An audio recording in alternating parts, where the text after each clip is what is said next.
السلام علیکم ورحمۃ اللہ۔ لوگ پوچھتے ہیں عورت کے لیے بلیچ کریم کرانا، مساج کرانا اور فیشل کروانا کیسا ہے؟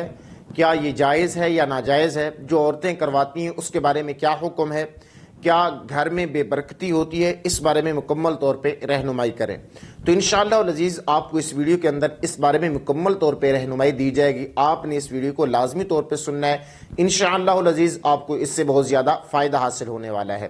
تو سب سے پہلی بات یہ ہے کہ یہ تینوں باتیں بنفس ہی جائز ہیں، اس میں کوئی حرج والی بات نہیں ہے، لیکن دیکھا جائے تو اس میں ایک بات یہ ہے کہ اگر بلیچ کریم ایسے چیز سے نہ بنی ہوئی ہو جو کہ حرام مادے کے اندر استعمال ہوتی ہے یا حرام اشیاء میں سے کسی شے سے نہ بنی ہوئی ہو، اور اسی طریقے سے مساج کروانا جس کے اندر غیر شرعی کام نہ ہو تو وہ جائز ہے، اس میں کوئی حرج والی بات نہیں ہے۔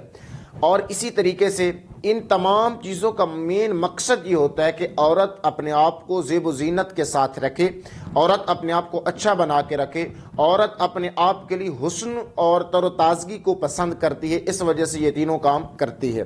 تو اگر یہ سارے کام اسی وجہ سے ہیں اور اگر یہ وجہ جو ہے یہ خاوند کے سامنے پیش ہونا ہے اور اسی وجہ سے اپنے آپ کو زیب و زینت والی رکھ رہی ہے اور حسن والی بنا رہی ہے تو پھر جائز، اس میں کوئی حرج والی بات نہیں ہے۔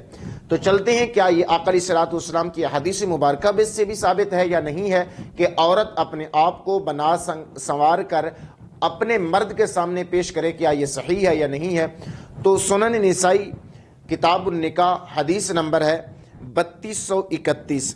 میرے آقا اعلیٰ نبی علیہ الصلوۃ والسلام سے پوچھا گیا کہ عورتوں میں سے کون سی عورت بہتر ہے؟ میرے آقا علیہ الصلوۃ والسلام نے 3 خصلتیں بیان فرمائیں۔ آقا علیہ الصلوۃ والسلام نے ارشاد فرمایا کہ وہ عورت کہ جب اس سے اس کا خاوند دیکھے تو بہت زیادہ خوش ہو۔ دوسری عادت یہ ہو کہ جب بھی اسے حکم دیا جائے خاوند کی طرف سے تو وہ اس کی فرما برداری کرے، یہ دوسری شرط ہے۔ اور تیسری، میرے آقا علیہ الصلوۃ والسلام نے ارشاد فرمایا عورت جو ہے کوئی ایسا قدم، کوئی ایسا کام نہ کرے جس سے مرد کی عزت پر کوئی حرف آئے، ایسا کوئی بھی کام نہ کرے تو وہ عورت اور عورتوں میں سے جس کے اندر بھی یہ خصلتیں پائی جائیں گی وہ بہت ہی زیادہ اچھی اور بہتر ہوگی۔ تو امید ہے آپ کو یہ بات سمجھ آ چکی ہوگی کہ اگر جس عورت کے اندر یہ بات پائی جا رہی ہے اور جس عورت کا بناؤ سنگھار صرف اور صرف اور اپنے حسن اور میک اپ کو صرف اور صرف اپنے خاوند کے لیے کرواتی ہے تو وہ بڑی نیک سیرت اور نیک صورت ہی ہوگی، کیونکہ وہ صرف اور صرف خاوند کے لیے کرا رہی ہے تو پھر صحیح ہے۔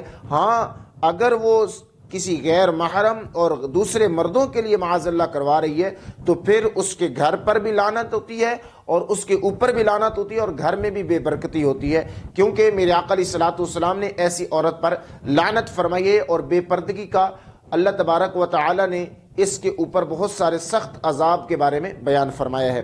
ملا علی قاری اسی حدیث مبارکہ کی شرح کے اندر بیان فرماتے ہیں کہ شوہر جب بھی عورت کی طرف دیکھے تو اس کا چہرہ تر و تازہ ہونا چاہیے، اچھے اخلاق والی ہو، اچھے رہن سہن والی ہو، اور اگر سیرت اور صورت دونوں اچھے ہوں تو اچھی بات ہے اور نور بھی نور ہے۔ یہ ملا علی قاری نے اس حدیث مبارکہ کی شرح کے اندر بیان فرمایا۔ تو امید ہے آپ کو یہ بات سمجھ آ گئی ہوگی کہ کوئی بھی عورت ہو اور وہ اپنے خاوند کے لیے، اپنے شوہر کے لیے میک اپ کرواتی ہے، بلیچ کریم کرواتی ہے، یہ سارے کام کرتی ہے صرف اپنے شوہر کے لیے تو پھر جائز ہے، ادروائز یہ حرام اور گناہ ہے اور اس کا جو عذاب ہوگا وہ عورت بھگتے گی۔